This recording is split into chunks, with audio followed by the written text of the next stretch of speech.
വയനാട് പുനരധിവാസത്തിന് വേണ്ടി എത്ര രൂപ യൂത്ത് കോൺഗ്രസ് പിരിച്ചു, എന്ന് വീട് പണി തുടങ്ങും?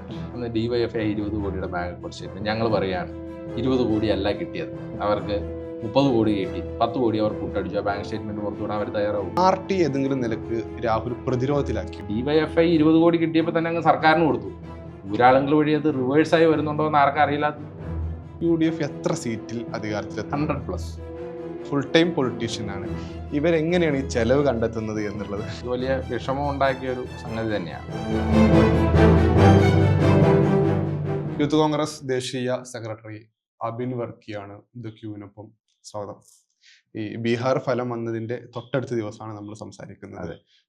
നമ്മളിവിടെ തദ്ദേശ തെരഞ്ഞെടുപ്പിലേക്ക് അടുത്തു. ഇനി ആകെ 20 ദിവസം ഉള്ളൂ.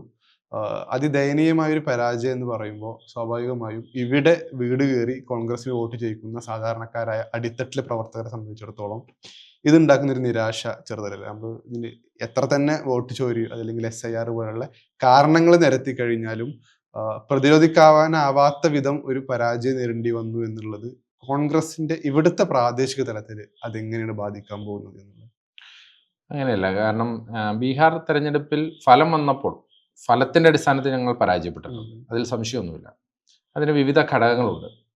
അപ്പോൾ ഞങ്ങൾ മനസ്സിലാക്കുന്നത് അവിടെ വന്ന SIR, താങ്കൾ സൂചിപ്പിച്ചതുപോലെ തന്നെ SIR-മായി ബന്ധപ്പെട്ട് 65 ലക്ഷത്തോളം വോട്ടുകൾ വെട്ടി മാറ്റിയതുമായി ബന്ധപ്പെട്ട ഇഷ്യൂസ് ഉണ്ടായി. അത് ഞങ്ങൾ അന്നേ അഡ്രസ്സ് ചെയ്തതുമാണ്. 2, ഈ തെരഞ്ഞെടുപ്പിൻ്റെ സമയത്ത് പോലും സ്ത്രീകളുടെ അക്കൗണ്ടിലേക്ക് 10,000 രൂപ ഇട്ട് കൊടുക്കുന്ന ഒരു സ്ഥിതിവിശേഷം ഉണ്ടായി. അതൊക്കെ ജനാധിപത്യത്തിന് ഭൂഷണമാണോ എന്നുള്ളത് നമ്മൾ ചിന്തിക്കണം. പക്ഷെ പ്രധാനമായും അവിടെ ഉണ്ടായ ഒരു വിഷയം, നമ്മൾ ഏതൊരു തെരഞ്ഞെടുപ്പും, നമ്മൾ ഇന്ത്യയുടെ ചരിത്രം എടുത്താൽ ഇപ്പോൾ തെരഞ്ഞെടുപ്പുകൾ ഏറ്റവും സുതാര്യമായി തന്നെയാണ് നടന്നു പോന്നിട്ടുള്ളത്. ബിഫോർ 2014 എന്ന് വേണമെങ്കിൽ പറയാം.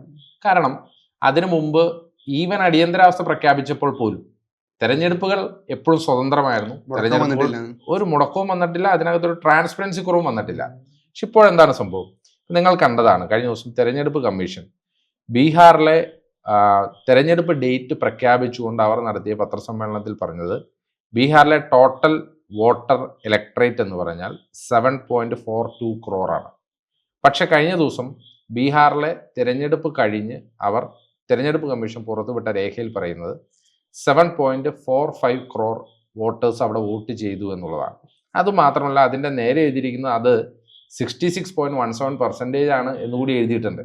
അപ്പോൾ സത്യത്തിൽ ഈ 3 ലക്ഷം വോട്ട് മാഞ്ഞു പോയോ എന്ന് ചോദിച്ചാൽ അതിപ്പോഴും ഒരു ചോദ്യചിഹ്നമായി നിൽക്കുകയാണ്. അപ്പോൾ ഇലക്ഷൻ കമ്മീഷനെ സംബന്ധിച്ചിടത്തോളം ഇങ്ങനെ വലിയ രീതിയിലുള്ള ഡിസ്പാരിറ്റികൾ അവിടെ സംഭവിക്കുന്നുണ്ട്.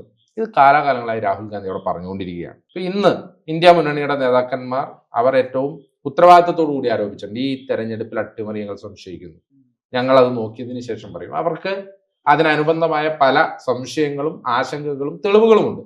അപ്പോൾ ഞാൻ ആദ്യം പറഞ്ഞ തെളിവ് അതിന് ഒരു ഉദാഹരണം മാത്രമാണ്. അപ്പോൾ അത് ഞങ്ങൾ വരും ദിവസങ്ങളിൽ പുറത്തു കൊണ്ടുവരും. ബീഹാറിനെ സംബന്ധിച്ചിടത്തോളം ഞാൻ വളരെ വ്യക്തിപരമായി ഞാൻ മഹാരാഷ്ട്രയിൽ തെരഞ്ഞെടുപ്പിന്റെ സമയത്ത് പോയതാണ്. മഹാരാഷ്ട്രയിൽ എനിക്ക് ചാർജ് ഉണ്ടായിരുന്നു. ഞാൻ ആ തെരഞ്ഞെടുപ്പിന്റെ സമയത്ത് പോകുമ്പോൾ നമ്മൾ മഹാരാഷ്ട്രയിൽ ഒരു സ്ഥലത്തും ഏതെങ്കിലും ഒരു നാട്ടുകാരനോട് മഹാരാഷ്ട്രയിലെ BJP സർക്കാരിനെ കുറിച്ച് ചോദിച്ചാൽ ഏറ്റവും മോശം അഭിപ്രായമാണ്. നിങ്ങൾക്കത് ഞാൻ പറഞ്ഞത് apart from politics, apart from religion, caste, everything, class, everything, അവരുടെ ഉത്തരം എന്ന് പറഞ്ഞാൽ ആ സർക്കാരിനെതിരാണ്. പക്ഷെ എങ്ങനെയാണ് നമ്മൾ തെരഞ്ഞെടുപ്പിന്റെ റിസൾട്ട് കഴിയുമ്പോൾ കാണുന്നത് അവിടെ മുഴുവൻ BJP ട്രെൻഡ് ആയിരുന്നു എന്നുള്ളതാണ്. നമുക്കൊരു ട്രെൻഡുള്ള സംസ്ഥാനത്ത് എന്താണ് ട്രെൻഡ് എന്ന് നമ്മളൊരു 10 പേരോട് 20 പേരോട് 30 പേരോട് സംസാരിക്കുമ്പോൾ നമുക്ക് പിടികിട്ടണ്ടേ? പൊതുവായ സംസാരം അതുപോലും ഉണ്ടായില്ല എന്നാണ് താങ്കൾ ചോദിച്ച ചോദ്യം. അതെങ്ങനെ കേരളത്തിൽ ബാധിക്കുമെന്നത്? കേരളത്തിലെ പഞ്ചായത്ത് തെരഞ്ഞെടുപ്പാണ് ഏറ്റവും അടുത്ത് വരാൻ പോകുന്നത്. പഞ്ചായത്ത് തെരഞ്ഞെടുപ്പ് ഇപ്പോൾ SIR-നെ സംബന്ധിച്ചിടത്തോളം കേരളത്തിൽ ഞങ്ങൾ ഇതൊക്കെ മുന്നിൽ കണ്ട് ഒരു മുന്നൊരുക്കത്തിലാണ്. ഇപ്പോൾ SIR-മായി ബന്ധപ്പെട്ട ഫോമുകൾ കൊടുത്തു തുടങ്ങുന്നേ ഉള്ളൂ. ഫോമുകൾ കൊടുത്തു തുടങ്ങുമ്പോൾ തന്നെ ഞങ്ങൾ ആ പ്രവർത്തനത്തിന് ഏറ്റവും മുൻപന്തിയിൽ ഉണ്ടാകണമെന്നാണ് കഴിഞ്ഞ KPCC നേതൃയോഗം തീരുമാനിച്ചത്. അതിന് വേണ്ട ഒരു ആക്ഷൻ പ്ലാൻ ഉണ്ടാക്കാൻ ഞങ്ങൾ തീരുമാനിച്ചിരിക്കുകയാണ്. ഒരു കാരണവശാലും SIR-മായി ബന്ധപ്പെട്ട് മനഃപൂർവ്വമായി ഒരു വോട്ടുകളും ഇവിടെ വെട്ടിപ്പോകാൻ ഞങ്ങൾ അനുവദിക്കുന്നില്ല എന്നുള്ള ഉറച്ച തീരുമാനത്തിലാണ്. അപ്പോൾ ഞങ്ങളുടെ അനുഭവത്തിൽ നിന്നൊരു പാഠം ഉൾക്കൊള്ളുകയാണ്. ഇനി 2, സ്വാഭാവികമായും കേരളത്തിൽ ഇങ്ങനെ ഒരു റിസൾട്ട് വരുമ്പോൾ സ്വാഭാവികമായി നമുക്കൊരു വിഷമം ഉണ്ടാകും, അതിൽ തർക്കമൊന്നുമില്ല. പക്ഷെ അതേ സമയത്ത് തന്നെ ഈ രാജ്യത്ത് നടക്കുന്ന ഉപതെരഞ്ഞെടുപ്പുകളിൽ നമ്മൾ ജയിച്ചു വരികയാണ്. ഇപ്പൊ രാജസ്ഥാനിൽ ജയിക്കുന്നു, അല്ലെങ്കിൽ ജൂബിലി ഹിൽസിൽ ജയിക്കുന്നു, മറ്റു സംസ്ഥാനങ്ങളിലൊക്കെ ജയിക്കുന്നു. ഒരിക്കലും കോൺഗ്രസ് എന്ന പ്രസ്ഥാനം ഈ രാജ്യത്ത് അസ്തമിച്ചു പോകുന്നില്ല എന്നുള്ളതാണ് വാസ്തവം. കോൺഗ്രസിന് ഇന്നും അടിവേരുകളുണ്ട്, ബൂത്തുകളിൽ ആളുകളുണ്ട്. ഇന്നും ഈ രാജ്യത്തെ പാൻ ഇന്ത്യ സമൂഹത്തെ റെപ്രസെന്റ് ചെയ്യുന്ന നേതാവ് രാഹുൽ ഗാന്ധിയാണ്. അതുകൊണ്ട് തന്നെ ഇത് എത്രമാത്രം ഇത് ഒട്ടേറെ തവണ അധിക്ഷേപിക്കുകയോ അപഹസിക്കുകയോ ഉപദ്രവിക്കുകയോ ഒക്കെ ചെയ്താൽ ഒരു നാൾ സത്യം പുറത്തു വരുമെന്ന് പറഞ്ഞ പോലെ ആ സത്യം പുറത്തു വരുന്ന ദിവസം രാഹുൽ ഗാന്ധി ഇത്രയും കാലം നടത്തിയ ആ പോരാട്ടം വിജയിക്കുമെന്നാണ് ഞങ്ങൾ പ്രതീക്ഷിക്കുന്നത്. അതിന് ഏറ്റവും കൂടുതൽ പിന്തുണ അർപ്പിക്കുന്ന സംസ്ഥാനം അത് കേരളമായിരിക്കും. നമ്മൾ ഈ തദ്ദേശ തെരഞ്ഞെടുപ്പിലേക്ക് ഒന്നും കൂടി വ്യക്തമായി വന്നാൽ, കഴിഞ്ഞ ദിവസം എറണാകുളത്ത് പത്രസമ്മേളനം നടത്തുമ്പോൾ അബിനും പറയുണ്ടായി, ജനീഷും പറയുണ്ടായി, ഈ കിട്ടിയ തല്ലും അതുപോലെ തന്നെ കിട്ടിയ സീറ്റും വെച്ച് കണക്ക് കൂട്ടണം എന്നുള്ളത്. അതോടൊപ്പം തന്നെ അബിന്റെ സ്റ്റേറ്റ്മെന്റ് ഇന്നലെ പ്രധാനപ്പെട്ട ചർച്ചാ വിഷയമായിരുന്നു. കുറെ കൂടെ ഈ തോൽവി സാധ്യതയുള്ള സീറ്റുകളിലേക്ക് ഞങ്ങൾ ഒതുക്കുന്ന ഒരു സാഹചര്യം ഉണ്ടാകരുത് എന്നുള്ളത്. നമ്മൾ 10 വർഷമായി പൊതുരംഗത്ത് നിൽക്കുന്ന പ്രതിപക്ഷ പ്രവർത്തകർ എന്ന് പറയുമ്പോൾ അവരെ സംബന്ധിച്ച് അവര് ഭരണത്തിന്റെ ഒരു തരത്തിലുള്ള ആലസ്യത്തിലേക്കും വരാതെ പൂർണ്ണമായി സമരരംഗത്താണെങ്കിലും അതല്ലെങ്കിൽ പൂർണ്ണമായി തന്നെ പ്രതിപക്ഷത്ത് നിൽക്കുന്ന ആളുകളാണ്. അപ്പോൾ അത്തരം യുവാക്കളെ വേണ്ട വിധം പരിഗണിക്കുന്ന ഒരു സ്റ്റേജിൽ എത്തിയിട്ടുണ്ടോ? ഇനിയും ഒരു 2-3 ദിവസം കൊണ്ട് ഇത് പട്ടിക പൂർത്തിയാക്കണമല്ലോ. ഇതിന്റെ പ്രധാനപ്പെട്ട വിഷയം ഞാൻ ഇപ്പോഴും പറയുന്നു, യുവാക്കൾക്ക് വേണ്ട പ്രാതിനിധ്യം കിട്ടിയിട്ടില്ല എന്നുള്ള യൂത്ത് കോൺഗ്രസിന്റെ നിലപാട് ഞാൻ ആവർത്തിക്കാൻ ആഗ്രഹിക്കുകയാണ്. ഞങ്ങളുടെ മുമ്പിലുള്ള കണക്ക് 2010 അതെ. 2010 ശ്രീ എം ലിജു യൂത്ത് കോൺഗ്രസിന്റെ സംസ്ഥാന അധ്യക്ഷനായിരുന്നു. അന്ന് ശ്രീ രമേശ് ചെന്നിത്തല കേരളത്തിലെ KPCCയുടെ പ്രസിഡന്റ് ആയിരുന്നു. അന്ന് യൂത്ത് കോൺഗ്രസ് ഒരു ആവശ്യം ഉന്നയിച്ചു കേരളത്തിൽ PCCയുടെ മുമ്പിൽ, അതായത് 50% സീറ്റുകളിൽ യുവാക്കൾ മത്സരിക്കണം എന്നുള്ളതാണ്. ആ ആവശ്യം ഉന്നയിച്ച് നിരന്തരമായ പോരാട്ടം അത് ശ്രീ എം ലിജുവും അദ്ദേഹത്തിന്റെ കമ്മിറ്റിയിലുണ്ടായിരുന്ന മറ്റ് സഹപ്രവർത്തകരെല്ലാവരും ചേർന്ന് അവരൊരു നിരന്തരമായ പോരാട്ടം നടത്തി. അന്ന് PCC ഒന്നും ഈ 50% കൊടുക്കാൻ അത്രമേൽ എന്ന് പറഞ്ഞാൽ അവർ ഒരു യുവജന പ്രാതിനിധ്യം വേണമെന്ന് പറഞ്ഞിരുന്നുവെങ്കിൽ പോലും ആ 50% എന്നുള്ളൊരു കണക്കിലോട്ടൊന്നും അവർ സമ്മതിച്ചിരുന്നില്ല. പക്ഷേ ഏറ്റവും ഒടുവിലായി ദേശീയ നേതൃത്വം ഇടപെട്ടു. ശ്രീ രാഹുൽ ഗാന്ധി അന്ന് യൂത്ത് കോൺഗ്രസിന്റെ ചുമതല വഹിക്കുകയാണ്. ഏറ്റെടുത്ത സമയമാണ്. അദ്ദേഹം ഇടപെട്ട് നിങ്ങൾ മനസ്സിലാക്കേണ്ടത്, അവസാനവട്ട റൗണ്ടിൽ ജില്ലാ പഞ്ചായത്ത് സീറ്റുകളിൽ തർക്കമുണ്ടായ സ്ഥലങ്ങളിൽ യൂത്ത് കോൺഗ്രസിന് കൊടുക്കാൻ തീരുമാനിച്ചു, ഏകപക്ഷീയമായി തീരുമാനിച്ചു. അങ്ങനെ വന്ന് യൂത്ത് കോൺഗ്രസിന്റെ ലേബലിൽ ജില്ലാ പഞ്ചായത്ത് അംഗങ്ങളായ 4 പേർ ഇന്ന് കേരളത്തിന്റെ നിയമസഭയിൽ ഇരിക്കുന്നുണ്ട്. ഒരാൾ ശ്രീ അൻവർ സാദത്താണ്. അദ്ദേഹത്തിന് അങ്ങനെ യൂത്ത് കോൺഗ്രസിന്റെ ലിസ്റ്റിൽ കിട്ടിയ ജില്ലാ പഞ്ചായത്ത് സീറ്റാണ്. അദ്ദേഹം നല്ല രീതിയിൽ പ്രവർത്തിച്ചു, പിന്നീട് MLA ആയി. രണ്ടാമത്തെ ആൾ ശ്രീ എൽദോസ് കുന്നപ്പള്ളിയാണ്. അദ്ദേഹത്തിന് ഇവിടെ തന്നെ എറണാകുളം ജില്ലയിലെ ആവോലി ഡിവിഷൻ കിട്ടി. അദ്ദേഹം ജില്ലാ പഞ്ചായത്തിന്റെ പ്രസിഡന്റായി, പിന്നീട് അദ്ദേഹം MLA ആയി, പെരുമ്പാവൂർ MLA ആയി. ശ്രീ IC ബാലകൃഷ്ണൻ അന്ന് ജില്ലാ പഞ്ചായത്ത് അംഗമായി തിരഞ്ഞെടുക്കപ്പെട്ടു, പിന്നീട് MLA ആയി. ശ്രീ സനീഷ് കുമാർ ജോസഫ് ചാലക്കുടി MLA, അദ്ദേഹം ജില്ലാ പഞ്ചായത്തിൽ സീറ്റ് കിട്ടിയെന്ന് പിന്നീട് ചാലക്കുടിയുടെ MLA ആയി. അങ്ങനെ നിരവധി ആളുകൾക്ക് സീറ്റ്. ശ്രീമതി PK ജയലക്ഷ്മി അന്ന് സീറ്റ് കിട്ടിയ ആളുകളാണ്. അങ്ങനെ ഒട്ടേറെ ആളുകൾക്ക് അന്ന് സീറ്റുകൾ കൊടുക്കാൻ ദേശീയ നേതൃത്വം ഇടപെട്ടുകൊണ്ട് യൂത്ത് കോൺഗ്രസിന്റെ കനത്ത സമ്മർദ്ദത്തിന്റെ ഫലമായി അന്ന് നടക്കേണ്ടായി. അപ്പൊ എന്താണ് അതിൽ സംഭവിച്ചത്? ഈ പാർട്ടിയുടെ ഒരു പുതിയ ജനറേഷന്റെ കടന്നുവരവായിരുന്നു, അതായത് പാർലമെന്ററി രംഗത്തിട്ടുള്ള ഒരു കടന്നുവരവായിരുന്നു. അതിനാ അവസരം മനഃപൂർവ്വമായി സൃഷ്ടിക്കപ്പെട്ടതാണ്. അതല്ലാതെ ഇവർ പറയുന്നത് പോലെ ഏതെങ്കിലും ഒരു കോട്ടയുടെ പേരിൽ, ഒരു കോറത്തിന്റെ പേരിൽ ഏതെങ്കിലും സ്ഥലങ്ങളിൽ ഞങ്ങളങ്ങ് നൽകി എന്നുള്ള രീതിയിലല്ല. അത് മറിച്ച് യൂത്ത് കോൺഗ്രസിന്റെ ഒരു പുതിയ ജനറേഷൻ ഈ പാർട്ടിയിൽ വേണം എന്നുള്ളത് കൊണ്ട് ശ്രീ രാഹുൽ ഗാന്ധി നേരിട്ടെടുത്ത നടപടിയാണ്. അങ്ങനെ ഒരു നടപടിയിലൂടെയാണ് അന്ന് നിങ്ങൾ ആലോചിക്കി, കഴിഞ്ഞ ഒരു 40-50 കൊല്ലത്തിന്റെ ചരിത്രത്തിൽ പഞ്ചായത്ത് തെരഞ്ഞെടുപ്പിൽ ഏറ്റവും വലിയ കോൺഗ്രസിന്റെ വിജയം, UDFന്റെ വിജയം ഉണ്ടായിരുന്നത് 2010 അതിന്റെ പ്രധാനപ്പെട്ട കാരണം ഈ യുവജന പ്രാതിനിധ്യമായിരുന്നു. ഞങ്ങൾ പറയുന്നത് അതാണ് ഞങ്ങളുടെ മുമ്പിലുള്ള സൂചികാപലക. അതിനകത്തേക്ക് ഇത് വന്നിട്ടില്ല എന്നുള്ളതാണ് ഞാൻ കഴിഞ്ഞ ദിവസം സൂചിപ്പിച്ചത്. അതിന്റെ കാരണം, ഇതിൽ തെരഞ്ഞെടുപ്പിൽ സീറ്റുകൾ കൊടുക്കുന്നുണ്ട്. എങ്ങനെയാണ് സീറ്റുകൾ കൊടുക്കുന്നത്? ഒരു കാരണവശാലും വേണ്ടാത്ത കുറെ സീറ്റുകൾ യൂത്ത് കോൺഗ്രസിന് കൊടുക്കുകയാണ്. ഒരു തലക്കും പ്രതീക്ഷയില്ലാത്ത പോയി മത്സരിച്ച് ജയിച്ചു വരാൻ പറഞ്ഞ് കൊടുക്കുകയാണ്. ഞാനത് വേണ്ട എന്ന് പറയുന്നില്ല. കാരണം ഒരു യൂത്ത് കോൺഗ്രസ്സുകാരൻ, ഒരു യുവാവ് ഒരു തോൽക്കുന്നതാണെങ്കിൽ അല്ലെങ്കിൽ ജയസാധ്യത കുറഞ്ഞുള്ള ഒരു സീറ്റിൽ മത്സരിക്കുമ്പോൾ പോലും അവർക്കൊരു ജയസാധ്യത ഉണ്ട്, റിസ്ക് ഫാക്ടർ ഉണ്ട്. അത് എടുക്കാൻ ഞങ്ങൾ തയ്യാറാണ്, 100% തയ്യാറ്. പക്ഷെ എന്ന് കരുതി അത് മാത്രം എടുക്കണം എന്ന് പറഞ്ഞാൽ അത് നടക്കില്ല. കാരണം ഇത് പല ഘട്ടങ്ങളിലും പല സീറ്റുകളിൽ വിജയസാധ്യതയുള്ള അല്ലെങ്കിൽ വിജയിക്കാൻ സാധ്യതയുള്ള സീറ്റുകളിൽ സ്വാഭാവികമായി മറ്റ് നേതാക്കന്മാർ അവകാശവാദം ഉന്നയിക്കും. ആ അവകാശവാദം ഉന്നയിക്കുമ്പോൾ 2 പേരുകളായി തർക്കത്തിൽ വരും. ഈ തർക്കത്തിൽ വരുമ്പോഴാണ് ശരിക്കും നേതൃത്വം ഇടപെട്ട് യൂത്ത് കോൺഗ്രസിന് അവസരം ഒരുക്കേണ്ടത്. ആ ഘട്ടങ്ങളിലൊന്നും നേതൃത്വം ഇടപെട്ട് യൂത്ത് കോൺഗ്രസിന് അവസരം ഒരുക്കുന്നില്ല എന്നുള്ളതാണ് ഞങ്ങളുടെ പരാതി. കാരണം പല സ്ഥലങ്ങളിലും 5 പ്രാവശ്യമോ 6 പ്രാവശ്യമോ ഒക്കെ മത്സരിച്ചവർ, അല്ലെങ്കിൽ ജനപ്രതിനിധികളായിരുന്നവർ, അവർ വീണ്ടും ജില്ലാ പഞ്ചായത്ത് സീറ്റിനും ബ്ലോക്ക് പഞ്ചായത്ത് സീറ്റിനും വേണ്ടി അവർ അവകാശവാദം ഉന്നയിക്കുമ്പോൾ അതേ സീറ്റിൽ യൂത്ത് കോൺഗ്രസിന്റെ പ്രവർത്തകരായി നിന്നുകൊണ്ട് തല്ലുകൊണ്ട് അടികൊണ്ട് കേസ് കൊണ്ട് അല്ലെങ്കിൽ ജയിലിൽ കിടന്ന വ്യക്തികൾ അവരൊരു അവസരം ചോദിക്കുമ്പോൾ വീണ്ടും മറ്റേ ആളുകൾക്ക് വീണ്ടും അവസരം കൊടുക്കണമെന്ന് പറഞ്ഞാൽ അത് അംഗീകരിക്കാൻ യൂത്ത് കോൺഗ്രസിന് ബുദ്ധിമുട്ടാണ് എന്നുള്ളതാണ് വളരെ വ്യക്തമായി ഞാൻ പറയാനുണ്ടായ സാഹചര്യം. പിന്നെ കഴിഞ്ഞ 10 കൊല്ലത്തിന്റെ പ്രത്യേകത എന്താണ്? കേരളത്തിലെ കോൺഗ്രസ് നേതാക്കന്മാർ മനസ്സിലാക്കേണ്ടത്, അല്ലെങ്കിൽ കേരളത്തിലെ കോൺഗ്രസിന്റെ രാഷ്ട്രീയ നേതൃത്വം മനസ്സിലാക്കേണ്ടത്, 10 കൊല്ലക്കാലം അടുപ്പിച്ച് ഭരണമില്ലാതിരുന്ന ഒരു കാലഘട്ടവും കോൺഗ്രസിന്റെ സമീപകാല ചരിത്രത്തിൽ ഉണ്ടായിട്ടില്ല എന്നുള്ളതാണ്. ഇന്നത്തെ കോൺഗ്രസ് നേതാക്കന്മാർ ആരും 10 കൊല്ലം തുടർച്ചയായി പ്രതിപക്ഷത്തിരുന്ന് സമരം ചെയ്യേണ്ട അവസ്ഥ ഉണ്ടായിട്ടില്ല ഈ ന്യൂ ഫേസ് എന്ന് പറയുന്ന പുതിയ ആളുകളാണ് അത് അനുഭവിക്കുന്നത്. അത് ന്യൂ ഫേസ്. ഇപ്പൊ എന്റെ വയസ്സ് 35 അപ്പൊ എന്താ ഞാൻ അവസാനമായി ഭരണം കണ്ടത് എന്റെ 24-25 വയസ്സിലാണ് എന്ന് പറഞ്ഞാൽ എന്റെ KSUവിന്റെ ക്രീം പ്രായത്തിലാണ് ഞാൻ സർക്കാരിന്റെ ഭാഗമല്ലാതിരിക്കുന്നത് എന്ന് പറഞ്ഞാൽ ഞാൻ സമര രംഗത്തിറങ്ങുന്നത് ഞാൻ KSU ഭാരവാഹിയാകുമ്പോഴാണ്. സ്വാഭാവികമായിട്ട് ആ KSUവിന്റെ സമര രംഗത്ത് ഇറങ്ങുമ്പോൾ നമുക്കൊക്കെ കേസുകൾ വരും. അത് കഴിഞ്ഞിട്ട് 5 കൊല്ലം കഴിയുമ്പോൾ സ്വാഭാവികമായിട്ടും ഒരു ഭരണം വന്നാൽ അല്ലെങ്കിൽ ആ ഭരണത്തിൻ്റെതായ മറ്റ് കാര്യങ്ങളൊക്കെ ഉണ്ടാകും. അത് ഞങ്ങൾ അനുഭവിച്ചിട്ടില്ല. വീണ്ടും യൂത്ത് കോൺഗ്രസിന്റെ ഭാഗമായിട്ടിരിക്കുകയാണ്. അപ്പോൾ സ്വാഭാവികമായിട്ടും വീണ്ടും കേസുകൾ വരികയാണ്. പഴയ കേസുകൾ അല്ലെങ്കിൽ അത് കൺവിക്ഷനോട് അടുത്ത് നിൽക്കുന്നു, പുതിയ കേസുകൾ അതിനോടൊപ്പം തന്നെ വരും എന്ന് പറഞ്ഞാൽ കഴിഞ്ഞ 10 കൊല്ലമായിട്ട്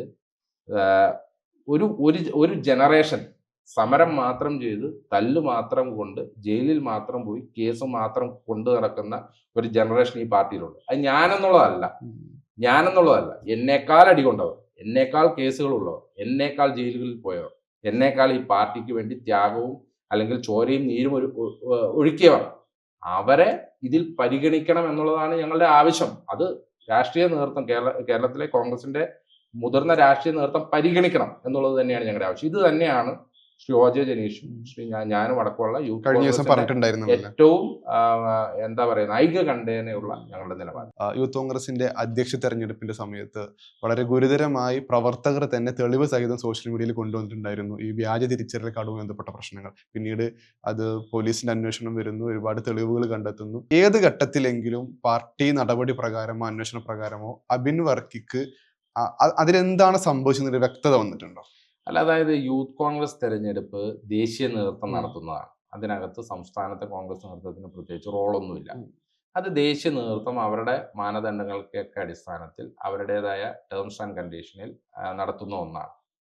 എല്ലാവർക്കും വോട്ടുകൾ ചേർക്കാനും ആ വോട്ടുകൾ ചേർക്കുമ്പോൾ തന്നെ വോട്ടുകൾ ചെയ്യാൻ, അത് നമുക്ക് അതൊരു വ്യത്യസ്തമായ ഒരു രീതിയാണ്. സാധാരണ തെരഞ്ഞെടുപ്പ് എന്ന് പറഞ്ഞാൽ നമ്മൾ മെമ്പർഷിപ്പ് ചേർത്ത് കഴിഞ്ഞിട്ട് മെമ്പർഷിപ്പിന്റെ ലിസ്റ്റ് ഇട്ടിട്ടതിന് ശേഷമാണ് നമ്മൾ വോട്ട് ചെയ്യുന്നത്. പക്ഷെ ഇത് വ്യത്യസ്തമാണ്.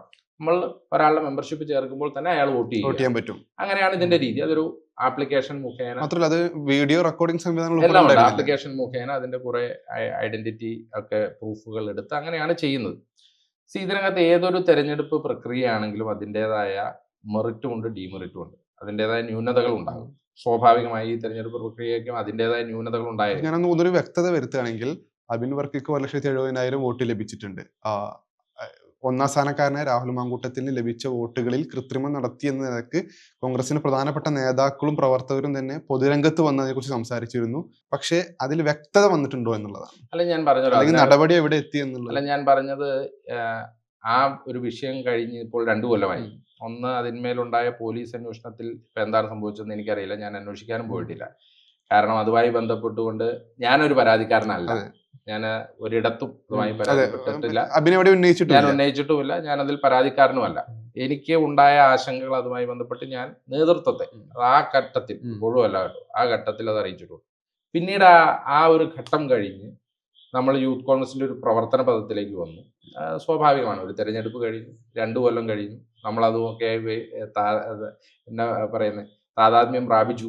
ആ ഒരു ഘട്ടത്തിലേക്ക് നമ്മൾ പ്രവർത്തന പദത്തിലേക്ക് വന്നു. ഇനിയിപ്പോ ആ ഒരു തെരഞ്ഞെടുപ്പിൻ്റെതായ മറ്റ് ഡീറ്റെയിൽസുകളിലേക്ക് തുറക്കാൻ ഞാൻ ആഗ്രഹിക്കുന്നു. പക്ഷെ അതല്ല, അവിടെ ഒരു നമ്മൾ കുറച്ചുകൂടി വ്യക്തമാക്കേണ്ട ഒരു കാര്യം, അതേ അഡ്ജസ്റ്റ്മെന്റ് 2ാം ഘട്ടം വീണ്ടും അബിൻ തന്നെ അനുഭവിക്കേണ്ടി വന്നൊരു സാഹചര്യം ഉണ്ട്. അല്ല, അതങ്ങനെയല്ല. ഞാനത് വളരെ വ്യക്തമായി എൻ്റെ അഭിപ്രായങ്ങളൊക്കെ അതുമായി ബന്ധപ്പെട്ട് പറഞ്ഞതാണ്. അത് സ്വാഭാവികമായിട്ടും ഒരു ടേം പൂർത്തീകരിക്കുന്നതിന് മുമ്പ് ഒരു അധ്യക്ഷൻ മാറുന്ന സാഹചര്യം ഉണ്ടായി. അസാധാരണമായ ഒരു സാഹചര്യത്തിലാണ് അധ്യക്ഷൻ മാറുന്നത്. അപ്പോൾ ഒരു പുതിയൊരു അധ്യക്ഷനെ തിരഞ്ഞെടുക്കുന്ന രീതി വന്നു. സ്വാഭാവികമായിട്ടും എല്ലാവരുടെയും പോലെ തന്നെ ഞാനും ഒരു ക്ലെയിം എനിക്കും ഉണ്ടാകേണ്ടതാണ്. കാരണം ഞാനും ആ ക്ലെയിം വെച്ചിരുന്നു. അല്ല, അതിന് എല്ലാവിധ നിയമസാധുതകളും ഉണ്ടല്ലോ. അല്ല അത് പക്ഷേ അത് നേതൃത്വം ഞാൻ പറഞ്ഞല്ലോ, ഈ അസാധാരണമായ സാഹചര്യത്തിൽ നേതൃത്വം പല ഘടകങ്ങൾ കൂടിയാലോചിച്ച് എടുത്ത ഒരു തീരുമാനമാണ്. ആ തീരുമാനത്തെ യാതൊരു കാരണവശാലും വെല്ലുവിളിക്കാനോ യാതൊരു കാരണവശാലും അതിനെ തള്ളിപ്പറയാനോ ഞാൻ ഒരുക്കമല്ല. അതെൻ്റെ നേതൃത്വം പല ഘടകങ്ങൾ കൂടിയാലോചിച്ച് എടുത്ത ഒരു തീരുമാനമാണ്. അപ്പം അതിൻ്റെ ശരി തെറ്റുകൾ ഇപ്പം ഞാൻ കരുതുന്ന ശരിയോ ഞാൻ കരുതുന്ന തെറ്റോ ആയിരിക്കില്ല അവർ കാണുന്നത്. അവർ പരിണിതപ്രജ്ഞരായ നേതാക്കന്മാർ പല ഘടകങ്ങൾ നോക്കി കൂടിയാലോചിച്ചെടുത്ത ആ തീരുമാനം ഞാൻ ശിരസാൽ വഹിക്കുമെന്നുള്ളത് ഞാൻ അന്ന് തന്നെ പറഞ്ഞതാണ്. രമേശ് ചെന്നിത്തല ഓർമ്മയുണ്ട്, നിയമസഭയുടെ മുമ്പിൽ നിന്നുള്ള പത്രക്കാരെ കാണുന്ന സമയത്ത് ആരായിരിക്കും അധ്യക്ഷൻ എന്ന് ചോദിക്കുമ്പോൾ അഭിനെ ചൂണ്ടുന്നുണ്ട്. അന്ന് വൈകുന്നേരം വരെയുള്ള മാധ്യമങ്ങൾ പ്രധാനപ്പെട്ട വാർത്ത സൂചന നൽകി രമേശ് ചെന്നിത്തല എന്നുള്ളതൊക്കെ ആയിരുന്നു. ഏത് ഘട്ടത്തിലാണ് അഭിനവർക്കെതിരെ സൂചന ഉണ്ടായിരുന്നോ തന്റെ പേര് ഡൽഹിയിൽ നിന്ന് വെട്ടിയിട്ടുണ്ട്, പുതിയ ആളാണ് വരുന്നത് അല്ല, അങ്ങനെയല്ല. ഇത് അങ്ങനെ ഒരു പരിഗണിക്കുന്നുണ്ട് എന്നുള്ളത് സ്വാഭാവികമാണ്. അത് ഓരോ ക്രൈറ്റീരിയ പ്രകാരം വരേണ്ട പേര് അഭിന്റെ തന്നെ ആയിരുന്നു. അതായത് ഒരു തെരഞ്ഞെടുപ്പ്, ഈ യൂത്ത് കോൺഗ്രസിന്റെ തെരഞ്ഞെടുപ്പ് രീതി വെച്ച് ഒരു അധ്യക്ഷൻ മാറിയാൽ സ്വാഭാവികമായും ഉപാധ്യക്ഷൻ ആക്റ്റീവായ ഒരാളാണ് എന്നുണ്ടെങ്കിൽ അയാളെയാണ് പരിഗണിക്കേണ്ടത് എന്നുള്ളതാണ് യൂത്ത് കോൺഗ്രസ് സംഘടനയുടെ ഒരു രീതി എന്ന് പറയുന്നത്. സ്വാഭാവികമായും താങ്കൾ ആദ്യം പറഞ്ഞ പോലെ 2,20,000 വോട്ടാണ് രാഹുൽ കിട്ടിയത്. എനിക്ക് കിട്ടിയത് 1,70,000 വോട്ടാണ്.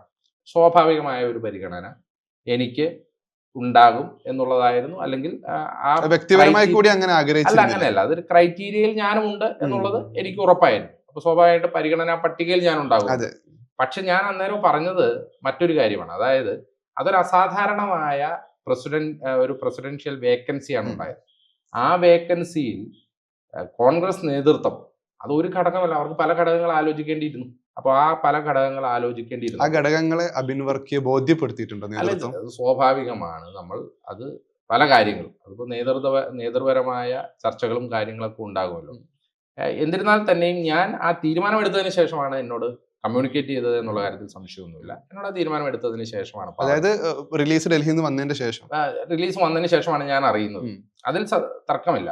പക്ഷേ എനിക്ക് അതിനകത്ത് എന്ത് റിലീസാണെങ്കിലും, നീ ആ റിലീസിംഗ് പട്ടികയിൽ എൻ്റെ പേരില്ലെങ്കിൽ പോലും എനിക്ക് അതിനകത്ത് യാതൊരു വിധത്തിലുള്ള തർക്കവും ഇല്ല. പക്ഷെ അങ്ങനെയാണെങ്കിൽ അവിടെ ഒരു ചോദ്യം നിലനിൽക്കുന്നത്, അങ്ങനെയാണെങ്കിൽ ഏതെങ്കിലും നിലക്ക് ആശങ്കകൾ, ഒരു ആശങ്കയും ഇല്ല എന്നാണ് പറഞ്ഞത്, ഇനി ഏതെങ്കിലും നിലക്ക് ആശങ്കകൾ ഉണ്ടെങ്കിൽ തന്നെ അത് നേതാക്കൾ വഴി സംസാരിക്കുന്ന ഒരു ഓപ്ഷൻ ഉണ്ടാകുമ്പോൾ രാത്രി ഫേസ്ബുക്ക് പോസ്റ്റ് വരുന്നു. ആ രാത്രി ചൂട് പിടിപ്പിച്ച് ചർച്ച ചെയ്യുന്നതിന് പിന്നാണ് ഉണ്ടായിരുന്നത്. വളരെ വൈകാരികമായി പല പ്രവർത്തകരും കമന്റ് ചെയ്തു, എന്ത് തന്നെ സംഭവിച്ചാലും പാർട്ടി വിടരുത് എന്നുള്ളതൊക്കെ. അപ്പോ അബിൻ ആ പോസ്റ്റ് ഇട്ട് പോയി. ആ രാത്രി എന്ത് സംഭവിച്ചു? അങ്ങനെയല്ല സംഭവിച്ചത്. അത് എന്നോട് ഈ പത്രമാധ്യമ പ്രവർത്തകരെല്ലാവരും എപ്പോഴാണ് പ്രതികരിക്കുന്നത് നിരന്തരമായി വിളിച്ചു ചോദിച്ചുകൊണ്ടിരുന്നു. എല്ലാവരും കൂടി ഒറ്റ എന്നോട് വിളിച്ചു ചോദിച്ചവരോടൊക്കെ പറഞ്ഞു ഞാൻ നാളെയാണ് പ്രതികരിക്കുന്നത് എന്ന് പറഞ്ഞു. പിന്നീടും വിളിച്ച് ഇങ്ങനെ ചോദിച്ചുകൊണ്ടിരിക്കുകയാണ്. പിന്നെ സ്വാഭാവികമായിട്ടും നമ്മളെ പരിഗണിച്ച് ഈ കിട്ടാതെ അല്ലെങ്കിൽ നമുക്ക് കിട്ടിയില്ല എന്ന് പറഞ്ഞ് മാധ്യമങ്ങൾ വലിയ റിപ്പോർട്ട് കൊടുക്കുമ്പോൾ അനുശോചനങ്ങളുടെ വലിയ വേലിയേറ്റമായിരിക്കും. അവരൊന്ന് സെറ്റിൽ ചെയ്യാനും കൂടി. അപ്പൊ ഞാൻ എല്ലാവർക്കും വേണ്ടിയിട്ട് ഒരൊറ്റ പോസ്റ്റ് ഇട്ടാണ്. അതായത് ഇതിന്റെ മറ്റൊരു നാളെ രാവിലെ 10 മണിക്ക് മാധ്യമങ്ങളെ കാണും. അതായത് ഇതുമായി ബന്ധപ്പെട്ട കാര്യങ്ങൾ. പക്ഷെ അതിൽ മറ്റൊരു വീക്ഷണം ഉണ്ടായിരുന്നത്, കോൺഗ്രസിന് എല്ലാ കാലത്തും സെറ്റിൽമെന്റിന് വളരെ പ്രധാനപ്പെട്ട ഒരു സാഹചര്യം, അവസരമുള്ള പാർട്ടിയാണ്. അപ്പൊ ഈ രാത്രി മാധ്യമങ്ങളെ കാണുമെന്ന് പറയുമ്പോൾ പിന്നെ രാവിലെ വരെ സമയമുണ്ട്. അപ്പോൾ പലതരത്തിലുള്ള സെറ്റിൽമെന്റ് ചർച്ചകൾ എന്ന നിലക്ക് ആരോപണങ്ങൾ ഉണ്ടായിരുന്നു. അബിൻ പറഞ്ഞ ഒരു തരത്തിലും ചർച്ച ഉണ്ടായിട്ടില്ല. അല്ലല്ലേ, ഞാനുമായി അന്ന് രാത്രിയോ അതിന്റെ പിറ്റേ ദിവസം രാവിലെ, അല്ലെങ്കിൽ തന്നെ എന്നെ സെറ്റിൽ ചെയ്യേണ്ട ആവശ്യമില്ലല്ലോ. എന്നെ എന്തിനാ സെറ്റിൽ ചെയ്യുക? പക്ഷെ ഞാൻ പറഞ്ഞത് അങ്ങനെയാണെങ്കിൽ അബിൻക്ക് ഒരു തരത്തിലും പ്രതിസന്ധികളോ പ്രയാസങ്ങളോ ഇല്ലെങ്കിൽ അവിടെ ഒരു പത്രസമ്മേളനം എന്നുള്ള ഓപ്ഷൻ എന്തിന്റെ ആവശ്യത്തിലായിരുന്നു? പത്രസമ്മേളനം സ്വാഭാവികമായിട്ടും നിങ്ങൾ മാധ്യമ പ്രവർത്തകരാണ് എന്നെ കൊണ്ട് സത്യത്തിൽ ആ പത്രസമ്മേളനം നടത്തിച്ചത്. കാരണം എന്നോട് നിരന്തരമായി സ്വാഭാവികമായി ഞാൻ ഉപാധ്യക്ഷൻ എന്നുള്ള നിലയിൽ മാധ്യമങ്ങളുമായി നല്ലൊരു ബന്ധം പുലർത്തിക്കൊണ്ടിരുന്ന ആളാണ്. മാധ്യമപ്രവർത്തകരെ കൂടെ കണ്ടുകൊണ്ടിരിക്കുന്ന ആളാണ്. പിന്നെ ചാനൽ ചർച്ചകളിൽ പങ്കെടുത്തുകൊണ്ടിരിക്കുന്ന ആളാണ്. അപ്പോൾ സ്വാഭാവികമായിട്ടും ഈ ഒരു പുനഃസംഘടനയെ പറ്റി മാധ്യമ പ്രവർത്തകർക്ക് എൻ്റെ അഭിപ്രായം വേണമെന്നുള്ള ഒരു കാര്യമുണ്ടായിരുന്നു. അവരെന്നോട് നിരന്തരമായി ചോദിച്ചുകൊണ്ടിരുന്നു. ഞാൻ പറഞ്ഞു ഞാൻ നാളെ പറയാം. ആദ്യം ഒരാളോട് പറഞ്ഞു, 2 3 വീണ്ടും ആളുകൾ വിളിക്കുന്നു. അപ്പം അതിൻ്റെ പ്രകാരമാണ് ഞാൻ നാളെ രാവിലെ 10 മണിക്ക് കാണാമെന്ന് പറഞ്ഞു. ഞാൻ രാവിലെ 10 മണിക്ക് കണ്ടപ്പോൾ എൻ്റെതായ അതിനകത്തെ അഭിപ്രായം ഞാൻ പറഞ്ഞു. സ്വാഭാവികമാണ്. ഞാൻ പറഞ്ഞത് ഈ പാർട്ടിയിൽ, ഞങ്ങളുടെ പാർട്ടിയിലുള്ള ഏറ്റവും ഗുണം എന്താണ്? ആത്മാഭിമാന ബോധത്തോടുകൂടി ഈ പാർട്ടിയിൽ നിൽക്കാം. ആത്മാഭിമാനം ഇല്ലാത്ത ഒരാൾക്കും ഈ പാർട്ടിയിൽ നിൽക്കാൻ പറ്റില്ല. കാരണം എനിക്ക് എൻ്റെ അഭിപ്രായം പറയാൻ സ്പേസ് ഉള്ള പാർട്ടിയാണ്. എൻ്റെ അഭിപ്രായ വ്യത്യാസം പറയാനും സ്പേസ് ഉള്ള പാർട്ടിയാണ്. എന്ന് പറഞ്ഞാൽ എനിക്ക് ആരുടെയും മുമ്പിൽ അടിയറവ് വെച്ച് കീഴ്പ്പെട്ട് നിൽക്കേണ്ട ഗതികേട് ഈ പാർട്ടിക്കകത്തില്ല. ഈ പാർട്ടിയിൽ ഞാനൊരു അഭിപ്രായം പറഞ്ഞുകൊണ്ട് ഞാൻ തള്ളപ്പെടുന്നില്ല. ഞാനൊരു അഭിപ്രായ പക്ഷെ വ്യത്യാസം പറഞ്ഞുകൊണ്ട് അതോടൊപ്പം തള്ളപ്പെടുന്നില്ല. തന്നെ എന്റെ അഭിപ്രായം ഞാൻ ആ പത്രസമ്മേളനത്തിൽ പറഞ്ഞു. അല്ല അതോടൊപ്പം തന്നെ കുറച്ചും കൂടി സഹിക്കുന്ന ഒരാളാണെങ്കിൽ കുറേ കൂടി അടി കിട്ടാം എന്നുള്ള സാധ്യത കൂടെ ഉണ്ട്. കാരണം നേരത്തെ തെരഞ്ഞെടുപ്പുമായി ബന്ധപ്പെട്ട് ഗുരുതരമായ ആരോപണങ്ങൾ വന്നപ്പോഴും നേരത്തെ പറഞ്ഞു ആ ഏരിയ ഇനി ഓപ്പൺ ചെയ്യുന്നില്ല എന്ന് പറഞ്ഞു. അപ്പോൾ തന്നെ കാര്യപ്രാപ്തിയിൽ എന്തൊക്കെയോ പ്രശ്നങ്ങളുണ്ട്. രണ്ടാം ഘട്ടം അതേ അവസരത്തിലേക്ക് പരിഗണിക്കപ്പെടേണ്ടി വരുമ്പോൾ വീണ്ടും തഴയപ്പെടുന്നു എന്ന് പറയുമ്പോൾ അല്ല അങ്ങനെയല്ല. എനിക്ക് കോൺഗ്രസിന്റെ ഉള്ളിൽ തുടരുക എന്ന് പറഞ്ഞാൽ യൂത്ത് കോൺഗ്രസിന്റെ പ്രസിഡന്റ് ആയിട്ടൊന്നും അല്ലല്ലോ ഞാൻ കോൺഗ്രസ്സുകാരനായത്. അല്ലെങ്കിൽ യൂത്ത് കോൺഗ്രസിന്റെ വൈസ് പ്രസിഡന്റ് ആയിട്ടൊന്നും അല്ല ഞാൻ കോൺഗ്രസ്സുകാരനായത്. ഞാൻ കോൺഗ്രസ്സുകാരനായത് ഒരു സാധാരണ പ്രവർത്തകനായിട്ടാണ്. എൻ്റെ കുടുംബ പശ്ചാത്തലം കോൺഗ്രസ്സാണ്. എൻ്റെ പിതാവും എൻ്റെ ഗ്രാൻഡ് ഫാദറും ഒക്കെ കോൺഗ്രസിന്റെ ഭാരവാഹികളും പ്രവർത്തകരും പ്രാദേശിക രീതിയിൽ. എൻ്റെ മാതാവിൻ്റെ പിതാവാണെങ്കിൽ പോലും അദ്ദേഹം സ്വാതന്ത്ര്യ സമര സേനാനിയായിരുന്നു. താമ്രപത്രം കിട്ടിയ വ്യക്തിയാണ്. അദ്ദേഹം കോൺഗ്രസ്സുകാരനാണ്. എൻ്റെ കുടുംബ പശ്ചാത്തലം കോൺഗ്രസ്സാണ്. ഞാൻ ആദ്യമായി കോൺഗ്രസിലേക്ക് കടന്നു വരുന്നത് എൻ്റെ 14-ാം വയസ്സിലാണ്. ഞാൻ ഇപ്പോഴും ഓർക്കുന്നുണ്ട് 2004 പാർലമെന്റ് തെരഞ്ഞെടുപ്പിൽ. ആ പാർലമെന്റ് തെരഞ്ഞെടുപ്പിൽ ശ്രീ ജോസ് കെ മാണി മത്സരിക്കുന്ന സമയത്ത് അന്ന് ശ്രീ PC തോമസ് ആണ് അന്ന് സ്ഥാനാർത്ഥി. അന്ന് ജോസ് കെ മാണിക്ക് എതിരായിട്ടുള്ള വലിയ വികാരം പല കാരണങ്ങൾ കൊണ്ട്. ഒന്ന് 2004 പ്രത്യേകത, പൊളിറ്റിക്കൽ വലിയ കോൺഗ്രസിനുള്ളിലെ വലിയ രീതിയിലുള്ള അന്തർഛിദ്രം നടക്കുന്ന സമയത്താണ്. ഗ്രൂപ്പ് വഴക്കത്തിന്റെ പാരമ്യത്തിൽ നിൽക്കുന്ന സമയത്താണ് ഈ പാർലമെന്റ് തെരഞ്ഞെടുപ്പ് നടക്കുന്നത്. അന്ന് 19 സീറ്റിലും കോൺഗ്രസ് പരാജയപ്പെട്ടു. അന്ന് PC തോമസ് BJPയുടെ പിന്തുണയുള്ള സ്വതന്ത്ര സ്ഥാനാർത്ഥിയെ മത്സരിക്കുന്നു. KE ഇസ്മയിൽ ആണ് അന്നത്തെ LDF സ്ഥാനാർത്ഥി. അന്ന് മൂവാറ്റുപുഴ പാർലമെന്റ് മണ്ഡലത്തിലാണ് ഞങ്ങൾ ഉള്ളത്. അന്ന് ജോസ് കെ മാണി ആദ്യമായി പാർലമെന്ററി രാഷ്ട്രീയത്തിലേക്ക് കടന്നു വരികയാണ്. അന്ന് സത്യത്തിൽ ബൂത്തിൽ അന്നുണ്ടായൊരു പ്രത്യേക സാഹചര്യത്തിൽ, കാരണം അന്ന് ഈ ഗ്രൂപ്പ് വഴക്കൊക്കെ ഇങ്ങനെ വളരെ കലുഷിതമായി നിൽക്കുന്ന കാലഘട്ടത്തിൽ ഞങ്ങളുടെ സ്ഥലത്തെ ഈ സ്ലിപ്പ് എഴുതുന്ന സ്ഥലത്ത് ഇരിക്കാനുള്ള ആളുകൾ അന്ന് കുറവായത് ഈ പ്രവർത്തകരില്ലാത്തതുകൊണ്ടല്ല, ഈ സാഹചര്യത്തിൽ അന്ന് 2004 എൻ്റെ 14-ാം വയസ്സിൽ ഞാൻ ആദ്യമായി എടുത്ത ഒരു പ്രവർത്തനം എന്ന് പറഞ്ഞാൽ ഞാൻ സ്ലിപ്പ് എഴുതാൻ വേണ്ടി അന്ന് ബൂത്തിലിരുന്നു എന്നുള്ളതാണ്. ബൂത്തിൽ പുറത്തെഴുതി സ്ലിപ്പ് എഴുതി കൊടുത്തു എന്നുള്ളതാണ്. അന്നിപ്പോൾ 14 വയസ്സ് പറഞ്ഞാൽ എനിക്ക് 7-ാം ക്ലാസ്സിലോ 8-ാം ക്ലാസ്സിലും പഠിക്കുകയാണ്. അപ്പോൾ അന്നാണ് ഞാൻ പ്രവർത്തന പദത്തിലേക്ക് ഇറങ്ങുന്നത്. അല്ലാതെ ഞാൻ കോൺഗ്രസ്സുകാരനാണ്, ജനിച്ചു വീണേ കോൺഗ്രസ് ആയിട്ടാണ്. അതിനുശേഷവും ഞാൻ KSU പ്രവർത്തകനായിട്ട് കടന്നു വന്നതാണ്. ഞാൻ യൂത്ത് കോൺഗ്രസിന്റെ മണ്ഡലം ഭാരവാഹിയാവുന്നത് എനിക്ക് 16 അത് കഴിഞ്ഞൊരു 16 വയസ്സുള്ളപ്പോൾ ഞാൻ മണ്ഡലം ഭാരവാഹിയായി. ആ മണ്ഡല ഭാരവാഹിത്വം തൊട്ട് ഞാൻ കോൺഗ്രസ് അല്ലേ. അപ്പൊ ഇനിയിപ്പോ ഈ സംസ്ഥാന പ്രസിഡന്റോ വൈസ് പ്രസിഡന്റോ ആയിട്ടല്ലോ ഞാൻ കോൺഗ്രസ് ആയത്. അതുകൊണ്ട് കോൺഗ്രസ് ഈ കുറെ അധികം കോൺഗ്രസുമായി അടുത്ത് നിൽക്കുന്ന വൈകാരികമായി നിൽക്കുന്ന പ്രവർത്തകർക്ക് ഒരു സംശയം, ഞാൻ എന്തോ ചെയ്യാം, അങ്ങനെ ഒരു ചർച്ച ആശങ്ക പോയിട്ട് ആയുടെ ആവശ്യമില്ല എന്നുള്ളതാണ് ഞാൻ പറയുന്നത്. അങ്ങനെയൊന്നും എനിക്ക് കോൺഗ്രസ് ഇല്ലാതെ ഞാനില്ലല്ലോ. എൻ്റെ ലേബൽ എന്താണ്? എനിക്ക് ലേബൽ ഉണ്ടാക്കി തന്നത് എൻ്റെ പാർട്ടിയില്ല, അല്ലാതെ വേറെ ആരെങ്കിലും ആണോ എനിക്ക് ലേബൽ ഉണ്ടാക്കി തന്നത്? ഞാനൊരു സാധാരണ ഗ്രാമപ്രദേശത്ത് നിന്ന് വരുന്ന ഊരമന എന്ന് പറയുന്ന ഒരു കൊച്ചു ഗ്രാമപ്രദേശം, പൊളിറ്റിക്കലി അത്ര വലിയ ഒരു ഇൻഫ്ലുവൻഷ്യൽ അല്ലാത്ത ഒരു ഗ്രാമപ്രദേശത്ത് പഞ്ചായത്ത് തൊട്ട് പാർലമെന്റ് വരെ കേരള കോൺഗ്രസിന് വോട്ട് ചെയ്യുന്ന ഒരു വാർഡിൽ നിന്നാണ് ഞാൻ കടന്നു വരുന്നത്. എന്ന് പറഞ്ഞാൽ പഞ്ചായത്ത്, ബ്ലോക്ക്, ജില്ല, അസംബ്ലി, പാർലമെന്റ്, ഇത്രയും സ്ഥലത്ത് കേരള കോൺഗ്രസിന് വോട്ട് ചെയ്യുന്ന ഒരു വാർഡിൽ നിന്ന് എന്നെ പോലെ ഒരു വ്യക്തിയെ സംസ്ഥാന രാഷ്ട്രീയത്തിലേക്ക് ഉയർത്തിയതും എന്നെ ഇങ്ങനെ ഒരു ദേശീയ രാഷ്ട്രീയത്തിലേക്കും എന്നെ ഇങ്ങനെ ഒരു ചാനൽ ചർച്ചയിലൊക്കെ വിട്ടത് എന്റെ പാർട്ടിയല്ലേ. എന്റെ പാർട്ടി ഇല്ലാതെ എനിക്ക് എന്ത് ലേവലാണുള്ളത്? അപ്പൊ അങ്ങനെയൊന്നും ഒരു ചർച്ചയോ അങ്ങനെയുള്ള ഒരു ആശങ്കയോ അങ്ങനെയുള്ള ഒരു ചിന്തയോ എന്റെ മനസ്സിലെ 100 അയൽവക്കത്ത് പോലും വന്നിട്ടില്ല. അതല്ലായിരുന്നു അന്നത്തെ പ്രശ്നം. അന്നത്തെ പ്രശ്നം മറ്റൊന്നായിരുന്നു. ഞാൻ പറഞ്ഞല്ലോ, എനിക്ക് ചില അഭിപ്രായങ്ങൾ രേഖപ്പെടുത്താനുണ്ടായിരുന്നു. അഭിപ്രായങ്ങൾ ഞാൻ രേഖപ്പെടുത്തി. ഞാൻ ആദ്യം പറഞ്ഞ പോലെ എന്റെ പാർട്ടി അതിനെനിക്ക് സ്വാതന്ത്ര്യം നൽകുന്നുണ്ട്. ആ സ്വാതന്ത്ര്യം ഞാൻ വിനിയോഗിച്ചു. രമേശ് ചെന്നിത്തല ക്യൂവിന് നൽകിയ അഭിമുഖത്തിൽ ഒരു കാര്യം പറയണ്ടായി, രാഹുൽ മാങ്കൂട്ടത്തിനെതിരായ നടപടി ബോധ്യങ്ങളുടെ അടിസ്ഥാനത്തിലായിരുന്നു എന്നുള്ളത്. ഈ രാഹുൽ മാങ്കൂട്ടത്തിന്റെ വിഷയം വ്യക്തിപരമായി പറയുകയാണെങ്കിൽ NSUവിന്റെ സമയത്തൊക്കെ ഒരുപാട് കാലം ഒരുമിച്ചുണ്ടായിരുന്ന ഒരാളാണ്. പിന്നെ വിവിധ സംഘടനകൾ ഒരുമിച്ച് ഭാരവാഹിയായിരുന്നു അബിനും തമ്മിൽ. പാർട്ടി ഏതെങ്കിലും നിലക്ക് രാഹുൽ പ്രതിരോധത്തിലാക്കിയോ എന്നുള്ളത്? അങ്ങനെയല്ല. ശ്രീ രാഹുൽ മാങ്കൂട്ടത്തിൻ്റെ വിഷയം അത് ഞാൻ പറഞ്ഞ പോലെ ഞങ്ങൾക്കൊക്കെ അവിചാരിതമായി വലിയ ഒരു സർപ്രൈസിങ് ആയി വന്നതാണ്. സർപ്രൈസിങ് ഇൻ ദ സെൻസ് അത് ഉണ്ടാകുമെന്നൊന്നും അറിയുന്നില്ല. അങ്ങനെ ഒരു പ്രശ്നമുണ്ടായി. പാർട്ടി ഒരു നിലപാടെടുത്തു. അപ്പോൾ പാർട്ടി നിലപാടെടുക്കുമ്പോൾ സ്വാഭാവികമായിട്ടും ശ്രീ രമേശ് ചെന്നിത്തല താങ്കൾ പറഞ്ഞ പോലെ ശ്രീ VD സതീശൻ, ശ്രീ KC വേണുഗോപാൽ അടക്കമുള്ള PCC പ്രസിഡന്റ് അടക്കമുള്ള ആളുകൾ കൂടി ആലോചിച്ചാണ് അങ്ങനെ തീരുമാനമെടുക്കുന്നത്. ഞങ്ങളുടെ മുമ്പിൽ പരാതിയൊന്നുമില്ല. അപ്പോൾ ഞങ്ങളുമായി ബന്ധപ്പെട്ട ആളുകൾ ആരും, ഇപ്പം എന്നോട് ആരും വ്യക്തിപരമായി ആരും ഒരു പരാതിയും പറഞ്ഞിട്ടില്ല. എനിക്കറിയില്ല ഇതെന്താണ് സംഭവിച്ചത് എന്നുള്ളത്. പക്ഷേ എൻ്റെ പാർട്ടി നേതൃത്വം ഇതുമായി ബന്ധപ്പെട്ട ഉണ്ടായ സംഭവ വികാസങ്ങൾ അവർ കൂടി ആലോചിച്ച് അവരത് അവഗണിച്ച് ഒരു തീരുമാനമെടുത്തു. അതാണ് അവരുടെ ബോധ്യം. അപ്പോൾ ഈ പാർട്ടിയിലെ ഏറ്റവും ഉന്നതരായ നേതൃത്വം ഇടപെട്ടെടുക്കുന്ന ഒരു തീരുമാനം, അവരുടെ ബോധ്യത്തിലെടുക്കുന്ന തീരുമാനം, ആ തീരുമാനം എന്താണോ ഞാൻ ആദ്യം പറഞ്ഞതുപോലെ തന്നെ അത് ശിരസാൽ വഹിക്കുക എന്നുള്ളതാണ് ഒരു പാർട്ടി പ്രവർത്തകന്റെ കടമ. അപ്പോൾ അദ്ദേഹത്തെ മാറ്റി നിർത്തി.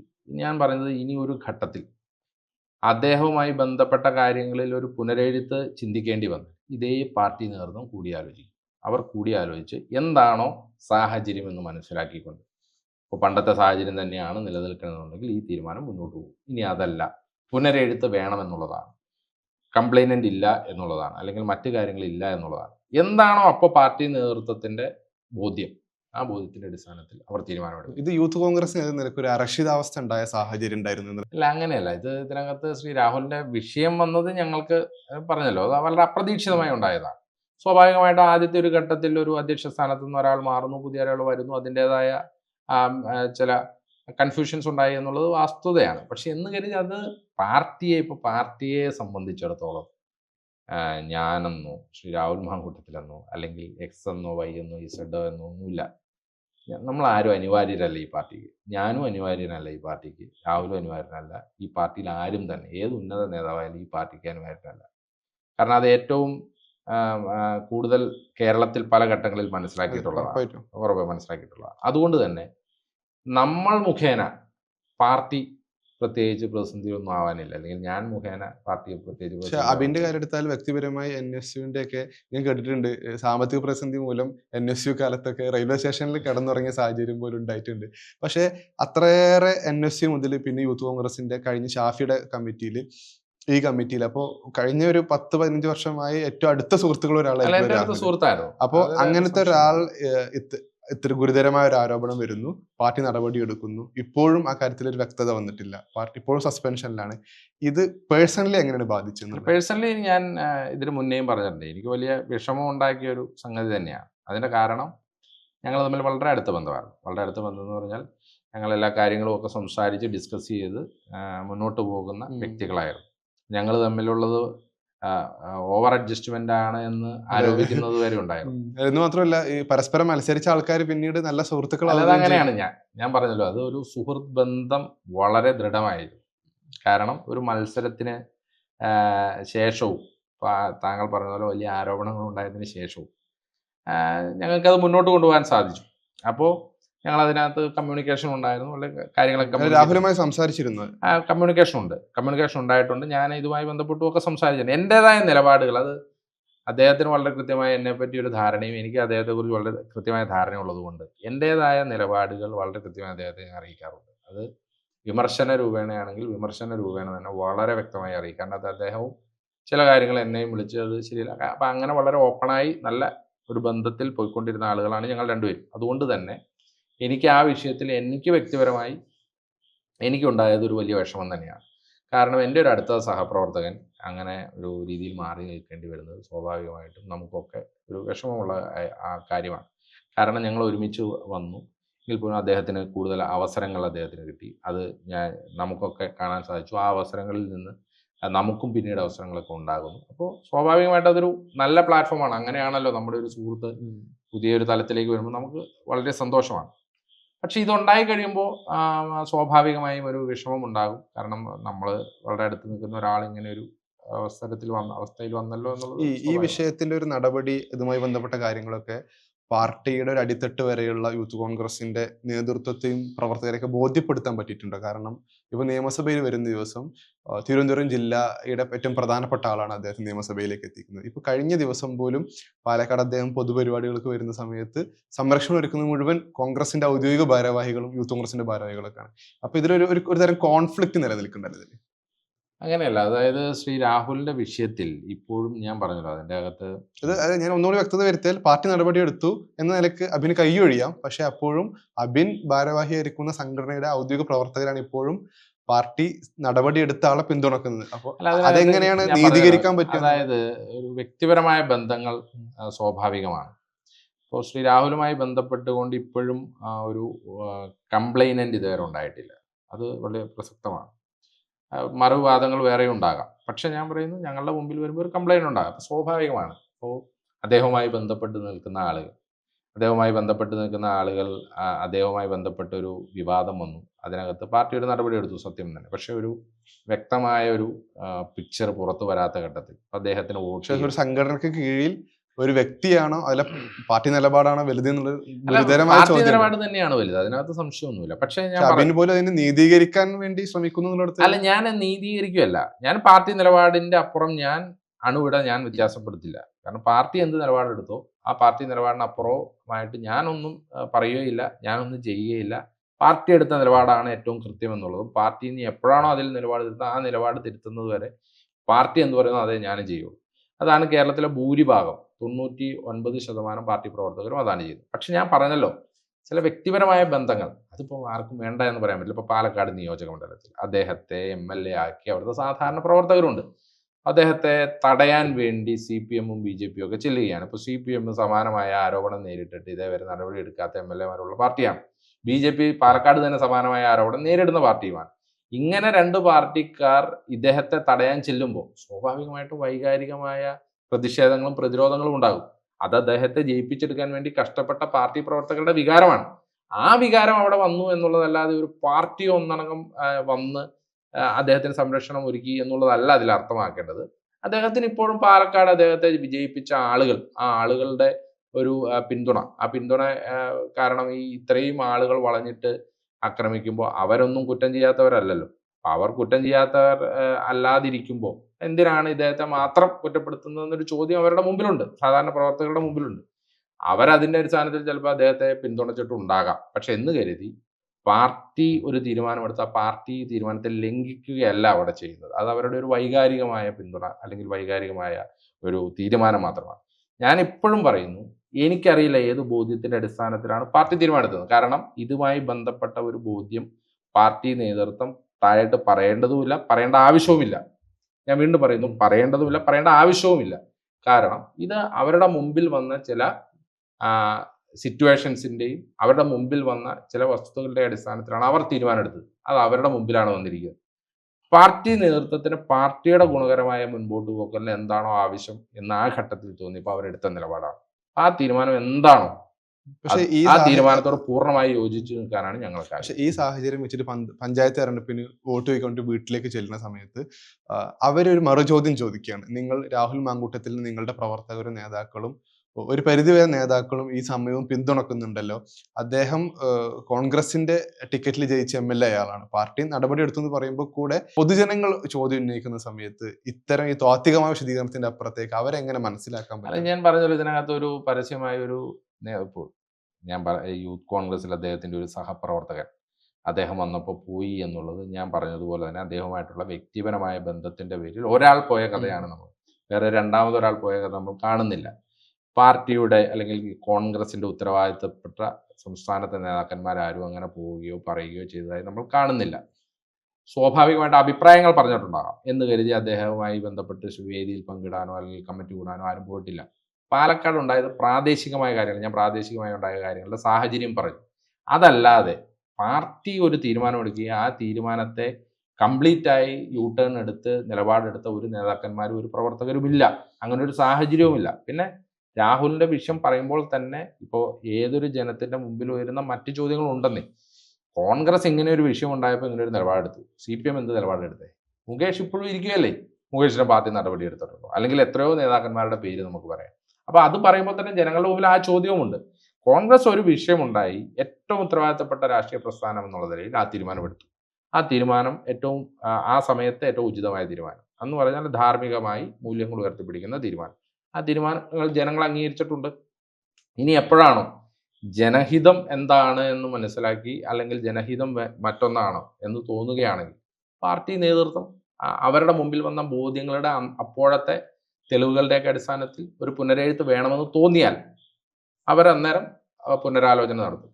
അപ്പൊ തീരുമാനമെടുത്ത് ഞങ്ങളോട് പറഞ്ഞാൽ ഞങ്ങളത് അംഗീകരിക്കും. അതല്ലാതെ ഞാൻ ആദ്യം പറഞ്ഞതുപോലെ 99% പാർട്ടി പ്രവർത്തകരും പാർട്ടി തീരുമാനം പൂർണ്ണമായി അംഗീകരിച്ച് പൂർണ്ണമായി മുന്നോട്ട് പോയി ആ പാർട്ടിയോട് തീരുമാനത്തെ പൂർണ്ണമായി പറയുന്ന ആൾ. പിന്നെ ഞാൻ പറഞ്ഞ 1% ഉണ്ടാകുമെന്നേ. അത് ഈ പാർട്ടിയിൽ നമ്മൾ ഏത് കുറ്റകൃത്യം ചെയ്ത് ഇനിയിപ്പോൾ ഒരു കൊലപാതകം നടത്തി പുറത്തു പോയി എന്ന് പറഞ്ഞാലും ആ ഒരു 1% ഈ പാർട്ടിയിൽ അദ്ദേഹവുമായി വ്യക്തിപരമായി ബന്ധമുള്ളവരുണ്ടാകും. ആ വ്യക്തിപരമായ ബന്ധമുള്ളവർ അദ്ദേഹത്തെ പിന്തുണയ്ക്കാനും ഉണ്ടാകും. അപ്പൊ എന്ന് പറഞ്ഞതുപോലെ ഇതിനകത്ത് ഒരു 1% എപ്പോഴും റിമൈനിങ് ഉണ്ടാകും. കാണാൻ അത് ആ നല്ലത്. വ്യക്തിപരമായ ബന്ധമായി മാത്രം കണ്ടാൽ മതി. വയനാട് പുനരധിവാസത്തിന് വേണ്ടി എത്ര രൂപ യൂത്ത് കോൺഗ്രസ് പിരിച്ചു, എന്ന് വീട് പണി തുടങ്ങും?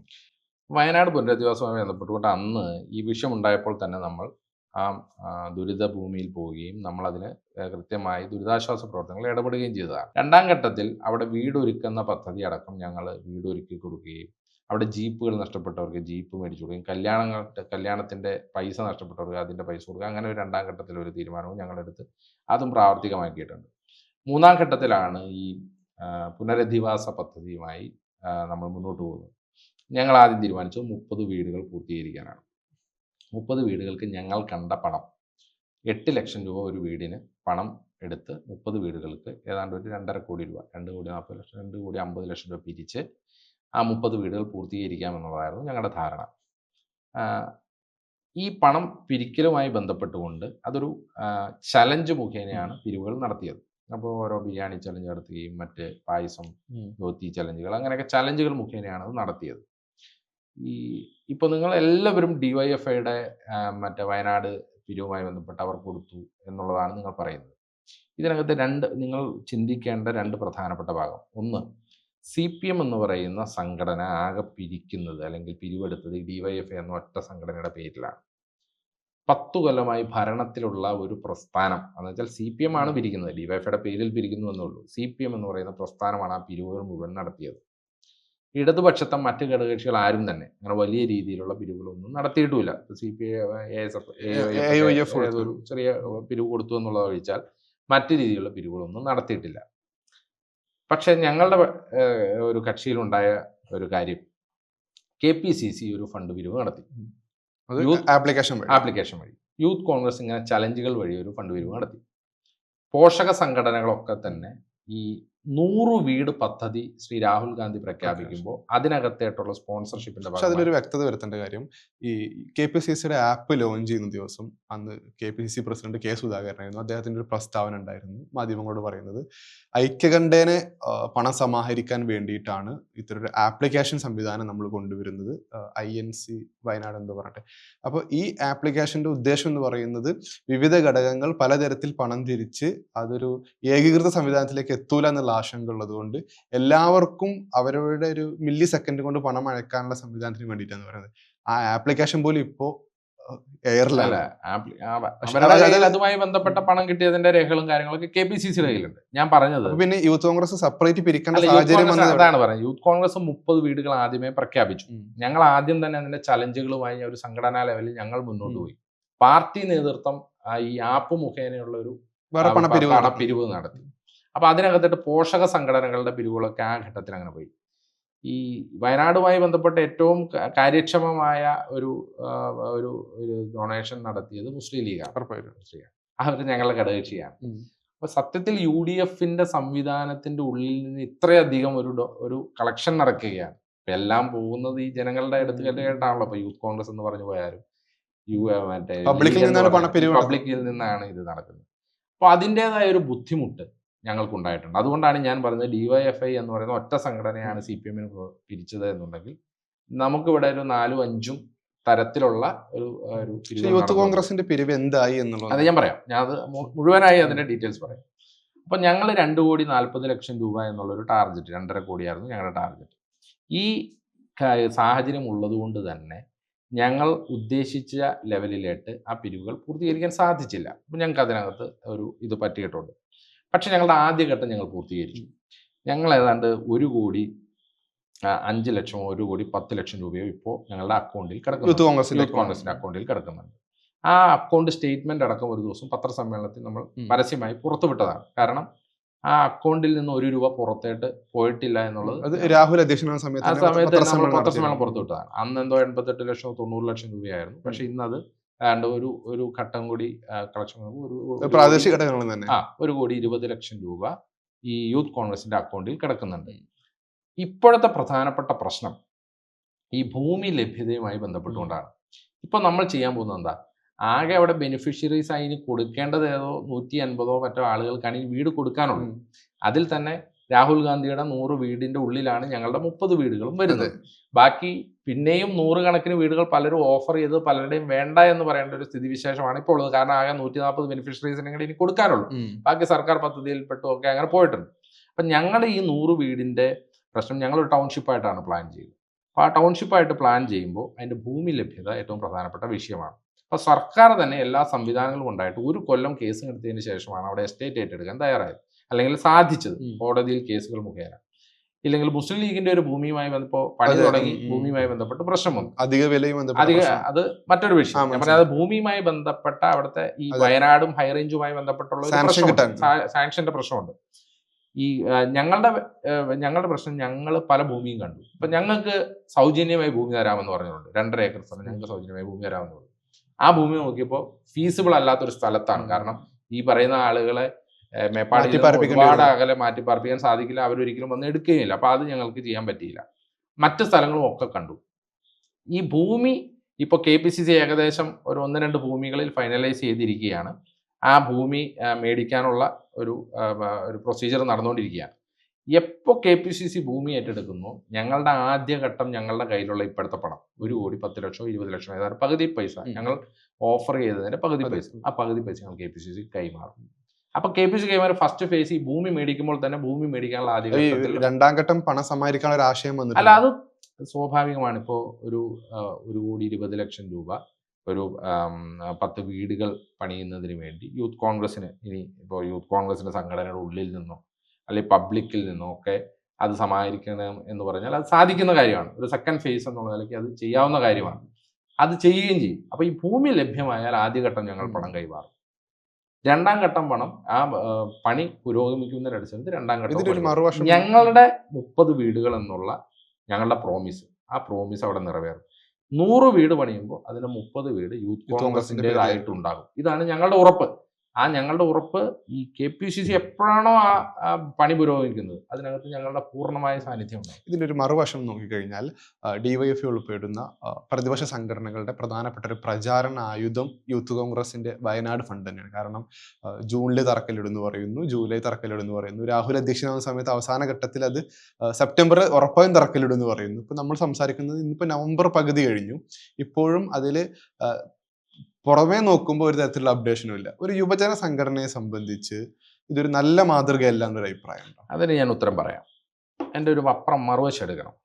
അതായത് സർക്കാരിൻ്റെ കയ്യിൽ നിന്നുള്ള പണം എത്രയാണ്? 760 കോടി രൂപയാണ്.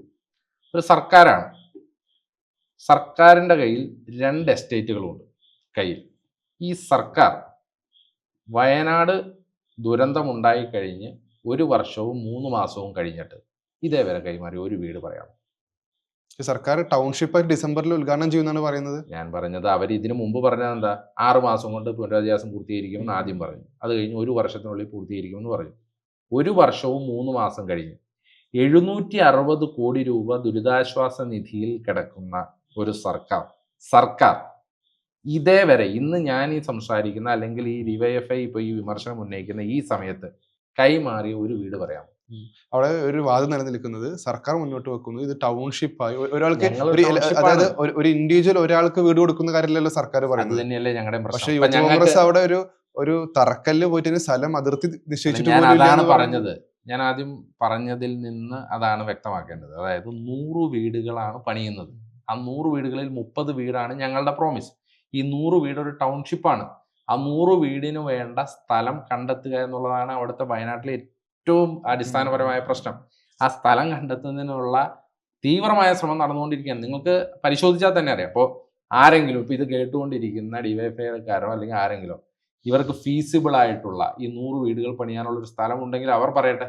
ഞങ്ങൾ ആ സ്ഥലം പോയി കാണാനും പറ്റിയ സ്ഥലമാണെങ്കിൽ അത് ഞങ്ങൾ മേടിക്കാനും തയ്യാറാണ്. അതായത് നിയമപരമായി സാങ്ക്ടിറ്റി ഉള്ള സ്ഥലം. ഇപ്പോൾ മുസ്ലിം ലീഗ് പണി തുടങ്ങി തറക്കല്ലിട്ട് പണി പുരോഗമിക്കുന്നതിനിടയിലാണ് വില്ലേജ് ഓഫീസർ കൊണ്ട് കത്ത് കൊടുത്തത് ഇവിടെ പണിയാൻ പറ്റില്ല എന്ന് പറയും. അപ്പോൾ നമുക്കും ആ പ്രതിസന്ധി വരും. പൂർണ്ണമായ ലീഗൽ സാങ്ക്ടിറ്റി ഉള്ള ഒരു സ്ഥലം കിട്ടിയാൽ വീട് പണിയാൻ 8-9 മാസം മതി. വീട് പണിയുക എന്ന് പറഞ്ഞാൽ ഇപ്പോൾ ഈ വീടുകൾ പണിയുന്നത് നമ്മൾ പല കോൺട്രാക്ടർമാരെ ഏൽപ്പിച്ച് വീടുകൾ പണിയാൻ എന്റെ പ്രൊഫഷൻ അതാണ്. ഞാൻ അതുകൊണ്ടാണ് പറയുന്നത് വീട് പണിയാൻ ഇപ്പോൾ 8-9 ഞങ്ങൾ പറയുന്ന 30 വീട് 30 സ്ഥലം കിട്ടിയാൽ, ഇപ്പോൾ 35 സെന്റുള്ള സ്ഥലം കിട്ടിയാൽ പണിയാൻ വളരെ എളുപ്പമാണ്. കാരണം ആ 30 വീടുകൾ 30 സ്ഥലത്താകുമെന്നേ ഉള്ളൂ. ആ 30 സ്ഥലത്ത് 30 കോൺട്രാക്ടർമാരെ ഏൽപ്പിച്ചാൽ 5 6 മാസം കൊണ്ട് തീരും. വേണ്ട 30 വേണ്ട 10 കോൺട്രാക്ടർമാരെ ഏൽപ്പിച്ചാൽ 3 വീട് വെച്ച് ഏൽപ്പിച്ചാൽ മതി. ഇത് ഞങ്ങൾക്ക് സാധിക്കും. പക്ഷെ അതല്ലല്ലോ പ്രശ്നം. നമ്മുടെ പ്രപ്പോസൽ എന്ന് പറഞ്ഞാൽ ഒരു ടൗൺഷിപ്പാണ്. അത് ഞങ്ങളുടെ പ്രപ്പോസൽ മാത്രമല്ല, രാഹുൽ ഗാന്ധിയുടെ പ്രപ്പോസലാണ്. ആ രാഹുൽ ഗാന്ധിയുടെ പ്രപ്പോസലിൽ 100 വീടാണ് പണിയുന്നത്. അപ്പൊ ആ 100 വീടെന്ന് പറയുന്നത് ടൗൺഷിപ്പിലല്ലേ പണിയുന്നത്. ആ ടൗൺഷിപ്പിലെ 30 വീടാണ് ഞങ്ങൾ പ്രോമിസ് ചെയ്തിരിക്കുന്നത്. ആ 30 വീട് ഞങ്ങൾ പൂർത്തീകരിക്കും. രാഹുൽ ഗാന്ധി അവിടെ ഒരു MP ആയി, പ്രിയങ്ക ഗാന്ധി അവിടെ MP ആയിട്ടിരിക്കുന്ന സ്ഥലത്ത് 100 വീടുകൾ ഞങ്ങൾ പൂർത്തീകരിക്കില്ല എന്ന് നിങ്ങൾക്ക് തോന്നുന്നു? പക്ഷെ അവിടെ ഉറപ്പായും പൂർത്തീകരിക്കുമെന്ന് മാത്രമല്ല. ഇപ്പോ കർണാടക സർക്കാർ എത്ര കോടിയാണ് കൊടുത്തത്? 20 കോടി. ഇപ്പൊ ഞങ്ങൾക്ക് സംസ്ഥാന ഗവൺമെന്റിനാണ് കൊടുത്തത്. ഇതിനകത്ത് നമുക്ക് ഇപ്പൊ ഞാൻ പറഞ്ഞ, അതുകൊണ്ട് തന്നെ ഞാൻ വീണ്ടും ഒരു ഘട്ടം കൂടെ ഒരു കടത്തി പറയാൻ ഞാൻ ആഗ്രഹിക്കുക. രാഹുൽ ഗാന്ധിയുടെയും പ്രിയങ്ക ഗാന്ധിയുടെയും മണ്ഡലത്തിൽ 100 വീടുകൾ പണിയണം വേണ്ടി ഞങ്ങൾ ഇപ്പൊ അത്ര ഇത് തീർത്തങ്ങ് ഇറങ്ങേണ്ടി വന്നാൽ അത് വളരെ സിമ്പിളായി നടക്കേണ്ട കാര്യം തന്നെയാണ്. പക്ഷേ അതോടൊപ്പം ചേർത്തേക്കൊണ്ട ഒരു കാര്യം, പൊതുജനത്തെ ഈ പറയുന്ന യാഥാർത്ഥ്യത്തിൽ ബോധ്യപ്പെടുത്താൻ കഴിയുന്നു. നമ്മുടെ പോയിന്റ് ഓഫ് വ്യൂവിൽ മാത്രം പറഞ്ഞാൽ പോരാ. CPM-ന്റെ സൈബർ ക്യാമ്പയിനിങ്ങുമായി ബന്ധപ്പെട്ടുകൊണ്ടാണ് അത് സംഭവിച്ചത്.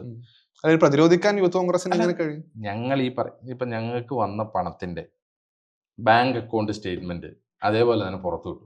അന്ന് DYFI 20 കോടിയുടെ ബാങ്ക് അക്കൗണ്ട് സ്റ്റേറ്റ്മെന്റ് ഞങ്ങൾ പറയുകയാണ് 20 കോടി അല്ല കിട്ടിയത്, അവർക്ക് 30 കോടി കിട്ടി, 10 കോടി അവർ പുട്ടടിച്ചു. ആ ബാങ്ക് സ്റ്റേറ്റ്മെന്റ് പുറത്തു വിടാൻ അവർ തയ്യാറാവും. ഞങ്ങളുടെ വന്ന കണക്കിന്റെ ബാങ്ക് സ്റ്റേറ്റ്മെന്റ് പുറത്തു വിടാൻ ഞങ്ങൾ തയ്യാറായി. ഞങ്ങളൊരു ആപ്പ് മുഖേനയാണ് പിരിച്ചതെന്ന് നിങ്ങൾക്കറിയാലോ. അപ്പോൾ ആപ്പ് മുഖേന പിരിക്കുമ്പോൾ എത്ര രൂപ പിരിഞ്ഞു കിട്ടി എന്നുള്ളത് ആപ്പിൽ കാണാൻ പറ്റൂല. ഏറ്റവും അവസാനത്തെ ആ ആപ്പിന്റെ റീഡിംഗ് ഒക്കെ, അല്ലെങ്കിൽ നമുക്ക് ഇന്നത്തെ ടെക്നോളജി വെച്ച് ആ ആപ്പിന്റെ ഹിസ്റ്ററി നമുക്ക് എടുക്കാനുള്ള എല്ലാവിധ സാഹചര്യമുണ്ട്. അതിൽ നോക്കിയാൽ എത്ര രൂപ വരെ പിരിഞ്ഞു കിട്ടി എന്നുള്ളത് നമുക്ക് അറിയാൻ പറ്റും. ഇത്രയും ട്രാൻസ്പെറൻ്റ് ആയിട്ടാണ് ഞങ്ങൾ ഒരു പിരിവ് നടത്തിയത് എന്നുള്ളത് വളരെ വ്യക്തമാണ്. ഞങ്ങൾ ഇപ്പോഴും പറയുന്നു, ഞങ്ങളുടെ പ്രോമിസ് ഞങ്ങൾ പൂർത്തീകരിക്കും. ആ പൂർത്തീകരിക്കുന്ന ഇപ്പോൾ ഉള്ള പ്രധാനപ്പെട്ട പ്രശ്നം എന്ന് പറഞ്ഞാൽ ഈ ഭൂമിയുടെ ലഭ്യതയുടെ പ്രശ്നമാണ്. ആ ലഭ്യത കിട്ടിയാൽ ഉടൻ തന്നെ അത് പൂർത്തീകരിക്കും എന്നുള്ള കാര്യത്തിൽ ഒരു സംശയവും വേണ്ട. പിന്നെ ഇവർ ഈ പറയുന്ന 20 ലക്ഷം, അവിടെ വീട് പണിയാൻ 20 ലക്ഷം രൂപയാണ് Uralungal labour cooperative society charge ചെയ്യുന്നത്. 750 കോടി രൂപയുടെ ടൗൺഷിപ്പ് പ്രോഗ്രാമാണ് ഊരാളുങ്കൽ ലേബർ കോപ്പറേറ്റീവ് സൊസൈറ്റിക്ക് കൊടുത്തിരിക്കുന്നത്. എന്താണ് 750 കോടിക്ക് ഇവർ പണിയാൻ പോകുന്നത്? എന്താണ് പണിയാൻ പോകുന്നത്? 20 ലക്ഷം രൂപ വെച്ച് 100 വീടുകൾ പണിയുകയാണെങ്കിൽ എത്ര രൂപ വേണം?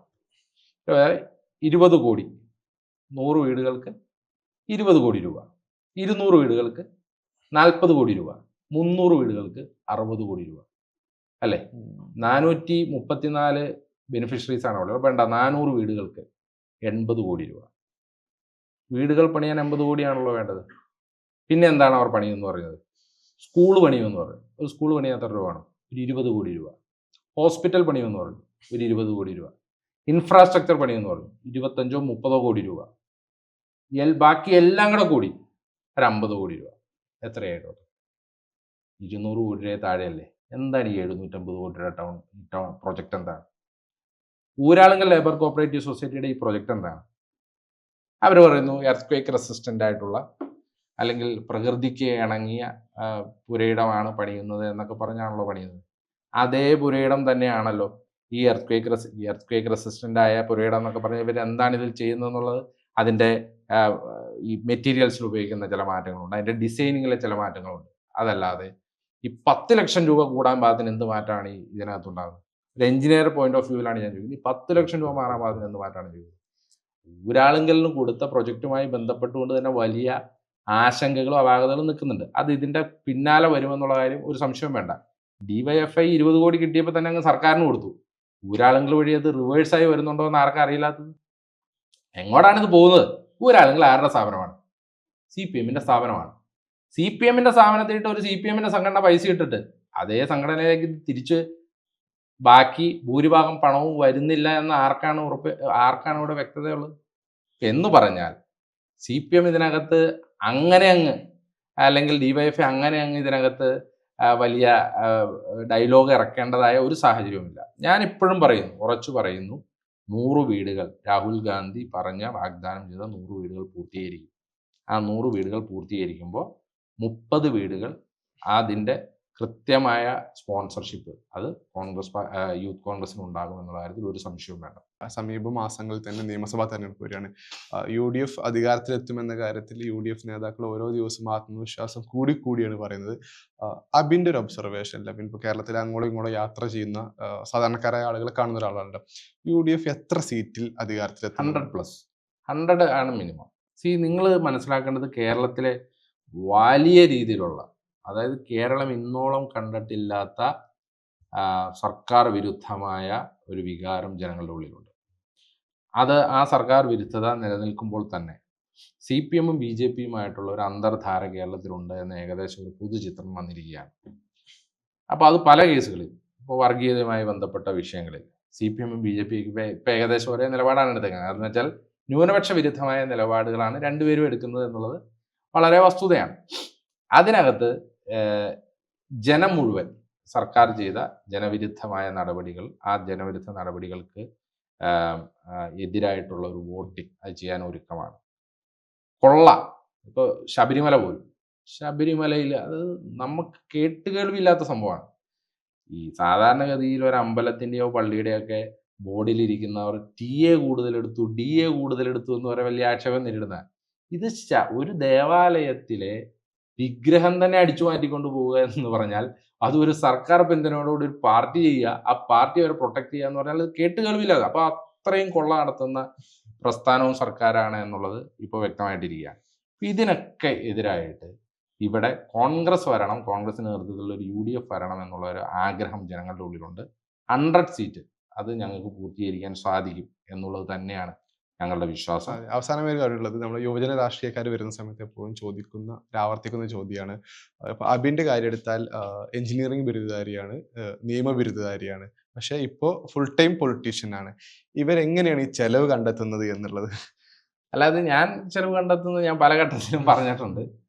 അത്യാവശ്യം കേസ് ഹൈക്കോടതിയിൽ ഒരു ഓഫീസുണ്ട്, ആ ഓഫീസുമായി ബന്ധപ്പെട്ട് കേസ് നേരിട്ട് ഹാജരാവലുണ്ട്. ഇപ്പോഴും നേരിട്ട് ഹൈക്കോടതിയിൽ ഹാജരാവൽ വളരെ ചുരുക്കമാണ്. ഈ പറഞ്ഞതുപോലെ തന്നെ ഫുൾ ടൈം രാഷ്ട്രീയത്തിൽ നിൽക്കുന്നത് കൊണ്ട് തന്നെ അതിന് പ്രായോഗികമായ ബുദ്ധിമുട്ടുകളുണ്ട്. പക്ഷേ ഞാൻ ലോവർ കോർട്ടുകളിലൊക്കെ ഹാജരാവാറുണ്ട്. അല്ലെങ്കിൽ എൻ്റെ ഓഫീസിലെ എൻ്റെ പാർട്ട്നേഴ്സ് ഹൈക്കോടതിയിൽ സ്ഥിരമായി പ്രാക്ടീസ് ചെയ്യുന്ന വക്കീലന്മാരാണ്. അപ്പോൾ അവരുമായി ബന്ധപ്പെട്ട് കേസുകളൊക്കെ ചെയ്യുകയും എനിക്ക് എൻ്റെ ഒരു ചെലവിനുള്ള, എക്സ്പെൻസിനുള്ള എൻ്റെ വരുമാനം ഞാൻ അവിടെ നിന്ന് കണ്ടെത്തുകയുമാണ് ചെയ്യുന്നത്. പക്ഷെ നിങ്ങൾ മനസ്സിലാക്കേണ്ടത്, ഞാൻ ഒരു പൊതുവേ ഉള്ള ഒരു ടോക്കാണ് താങ്കൾ പറഞ്ഞത്. പക്ഷെ അതിനൊക്കെ അപ്പുറമായിട്ട് ഇപ്പോൾ എൻ്റെ ഒരു സർക്കിളിൽ നിൽക്കുന്ന സുഹൃത്തുക്കളൊക്കെ കൃത്യമായി ഒരു ബിസിനസ് ചെയ്യുന്നവരോ കൃത്യമായ ഒരു പ്രൊഫഷനുമായി ബന്ധപ്പെട്ട് പോകുന്നവരോ തന്നെയാണ്. എൻ്റെയൊക്കെ കമ്മിറ്റിയിൽ ഞങ്ങൾ ഇന്നാൾ ഞങ്ങളുടെ യൂത്ത് കോൺഗ്രസ് സംസ്ഥാന ക്യാമ്പുമായി ബന്ധപ്പെട്ട് ഈ ഓണ്ടർപ്രണർഷിപ്പ് ഒരു പ്രോഗ്രാം, ഒരു ക്ലാസ്സും ഒക്കെ ഉണ്ടായിരുന്നു, ആലപ്പുഴയിലെ പരിപാടി. അപ്പോൾ അതിനകത്ത് ഈ വ്യവസായവുമായി ബന്ധപ്പെട്ട സെഷനിലൊക്കെ ഞങ്ങളുടെ കൂടെ ഉണ്ടായിരുന്നവരിൽ ഏതാണ്ട് ഒരു പകുതിയിലധികം, ഒരു മോർ ദാൻ 50% ആളുകൾ എന്തെങ്കിലും ഒരു ബിസിനസ് ചെയ്യുന്നവരാണ്, സംരംഭങ്ങളുടെ ഭാഗമായിട്ട്. അപ്പോൾ ഒരുപാട് പേര് ഈ കാറുമായി ബന്ധപ്പെട്ട് ബിസിനസ് ചെയ്യുന്നത്, ഞങ്ങളുടെ ഏറ്റവും കേരളത്തിൽ തന്നെ അറിയപ്പെടുന്ന പല പ്രീമിയം കാർ ബിസിനസ് ചെയ്യുന്ന സംരംഭകരുണ്ട് ഞങ്ങളുടെ സംസ്ഥാന ഭാരവാഹികളിലുണ്ട്. അതുപോലെ തന്നെ പല മറ്റ് കോൺട്രാക്ടിങ് ഫീൽഡുകളിലുള്ളവരുണ്ട്, റെസ്റ്റോറൻറ്റുകൾ നടത്തുന്നവരുണ്ട്.